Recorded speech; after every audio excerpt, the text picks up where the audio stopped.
आजची रेसिपी म्हणजे 6 महिन्याच्या बाळासाठी सुपर फूड आहे बरं का. चला तर मग रेसिपीला सुरुवात करूयात.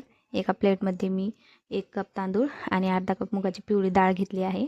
त्याला 2-3 पाण्यानं स्वच्छ धुवून घेतलं. नंतर एक कॉटनचा रुमाल घेतला, त्यावर डाळ तांदूळ वाळवायला ठेवून दिलेत. मी फॅनखालीच वाळून घेतलेत. तुम्ही त्याला उन्हालाही ठेवू शकता.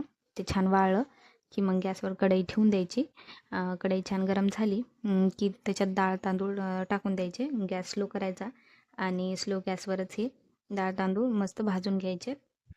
आता त्याच्यात 2-4 बदामही टाकून द्यायचे. तुम्हाला हवं असेल तर तुम्ही त्याच्यात अक्रोडही टाकू शकता. माझ्याकडे नाही आहेत म्हणून मी नाही टाकत आहे. आता हे भाजलेले डाळ तांदूळ आणि बदाम एका प्लेटीमध्ये काढून घ्यायचे आणि नंतर त्या कढईत 1 चम्मच जिरे आणि अर्धा चम्मच ओवा हे भाजून घ्यायचे. मग हे सगळं एका मिक्सर जारमध्ये काढून घ्यायचं आणि हे सगळं साहित्य थंड झाल्यावर त्याला मिक्सरमधून बारीक करून घ्यायचं. 6 महिन्याचं बाळ असेल तर एकदम बारीक करून घ्या आणि 7 महिन्याच्या पुढील बाळ असेल तर त्याच्यासाठी थोडंसं जाडसर ठेवा. लहान बाळांसाठी ही रेसिपी एकदम सुपर फूड आहे, म्हणून तुम्ही तुमच्या बाळासाठी ही रेसिपी एकदा नक्की ट्राय करा. चला तर मग भेटूयात पुढच्या व्हिडिओ.